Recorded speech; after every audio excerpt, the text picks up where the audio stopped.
All the signals we've seen up to now are called absolute signals, which means the red stop indication is absolute. Do not pass unless instructed by the dispatcher. The railroad doesn't play around here. Passing a red absolute signal can get a crew fired or at least relieved immediately. Ignoring an absolute signal can result in a massive train wreck. Absolute signals are most often identified by the lack of a number or letter plate. They are usually at turnouts or switches, but they don't have to be.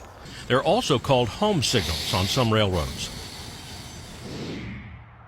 These, however, are non-absolute, most often automatic block or ABS signals, and they have slightly different rules attached to them. On the seaboard system, these distant, intermediate, or ABS signals are identified with a number plate, a P marker, or a G marker. Rarely, they can also have a C marker or an illuminated S. ABS signals, unlike absolute or home signals, display a restricted proceed as their most restrictive indication. A red on these signals indicates proceed at restricted speed. You can pass me, but you've got to reduce your speed to be able to stop in half the range of your vision to avoid any obstruction, fouled switch ahead, or another stop signal, and in no case faster than 15 mph. The yellow and green on ABS signals carries the same indications as absolute signals. Like sensors in the roadway for traffic signals, most ABS signals are actuated by a train entering that block or the block before. In general, since they are automatic, they are not dispatcher controlled, and that's why they don't show up on your ATCS screen. Some ABS signals are permissive. In this example, a local is switching a tank car terminal and entering the main line repeatedly.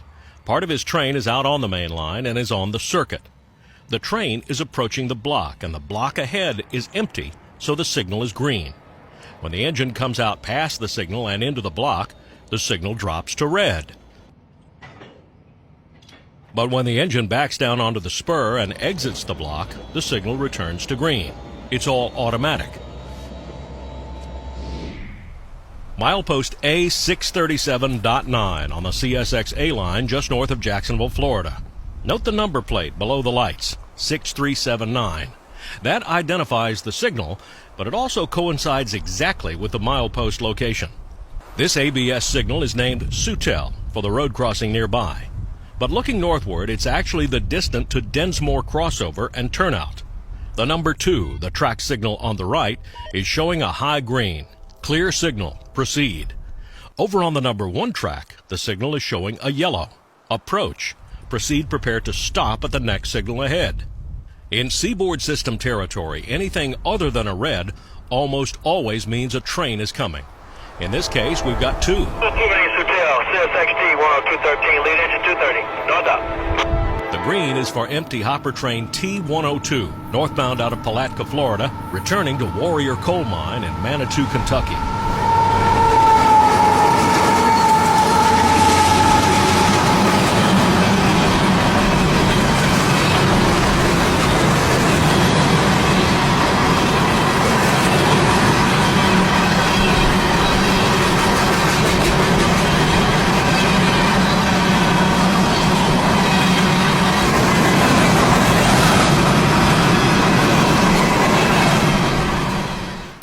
The yellow approach on number 1 is for a yard job up from Moncrief Yard. This switcher is heading to the Duval ramp via Densmore connection. He gets the approach because he's going through a series of turnouts at the next signal. The approach tells him to be ready to stop as he enters that routing, the next signal.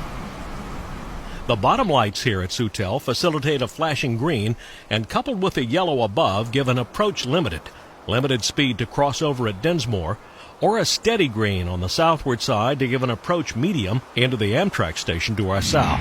About 230 miles south on the same piece of railroad is the intermediate signal at Dover, Florida. This is another ABS, but with a G plate below.